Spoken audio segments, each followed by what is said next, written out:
Welcome to Big Homeopathy. I'm your host, Sarah Thompson. Hi, welcome to Big Homeopathy. I'm your host, Big Homeopath, Sarah Thompson. $978 was not what I was expecting. I don't know what I was expecting, but it was not $978. Probably I was expecting zero, because that is a pattern that I have where I have this unreasonable belief that I can go through life without spending any money. And then when it doesn't happen, I feel all of the ego rewarding sense of self-loathing and victimhood and resentment and anger and failure over and over again.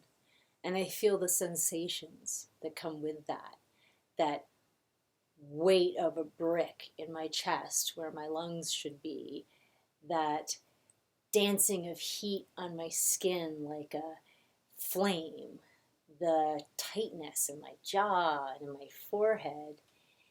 And the slideshow starts. And it's not even images. There's no image of hunger or homelessness. It's just a pervasive, swirling sense of scarcity and lack, of everything, every expenditure being a burden, of an endless cycle of anxiety and mediocrity.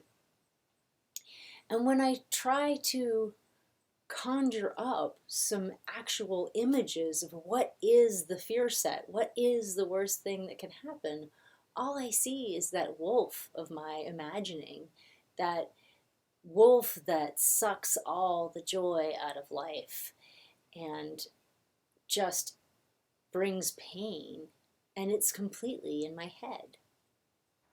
It's this sense of terror that the bottom will fall out. And sometimes I have to laugh at myself, because what level of bottom falling out is enough to prove to me that I have been through the fire and I can make it? No amount of money would have been any consolation on those endless sleepless nights on hospital mattresses with blinking machines. Once, when my fever would not come down and my lungs were so full of viscous fluid that I had to pull it out of my mouth with my hands in order to seize a gasping breath, did I ask the nurse, "Am I going to die?" And she said no. And that was it. It wasn't even a question of belief. I just knew.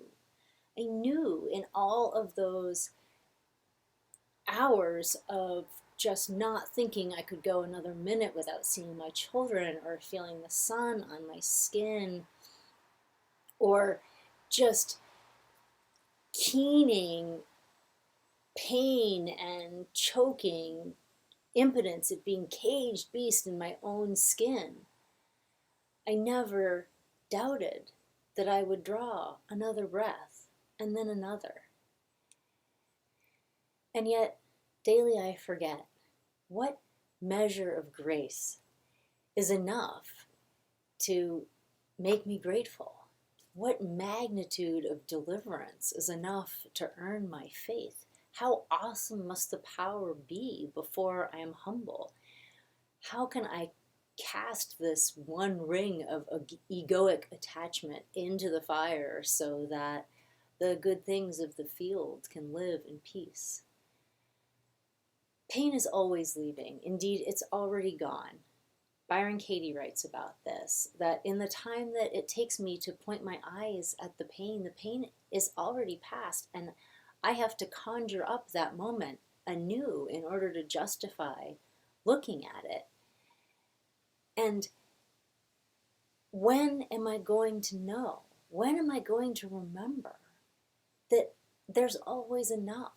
I always have enough. When will $978 be a technical problem and not an existential crisis? This morning I sat in my treehouse and drank my tea and tried not to think in that August light, that fluid, tangible August light. Is it the second half of summer and the knowledge that the feeling that the days are really getting scarcer, that gives light that feeling? I don't know, but I sat there and an inchworm dropped into my line of view on its thread, and it was swaying in and out of the sunlight.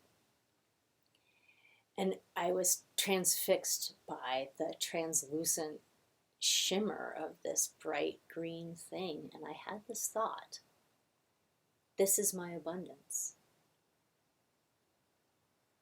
The inchworm always has everything it needs. And then a wasp flew by and snatched it out of thin air. So some days I feel like I'm moving forward, and some days I feel like my feet are stuck in wet concrete. But I know that I'm going to take this breath, and then another, and then another. That's big homeopathy this week, and it's going to be huge. I'll see you next week.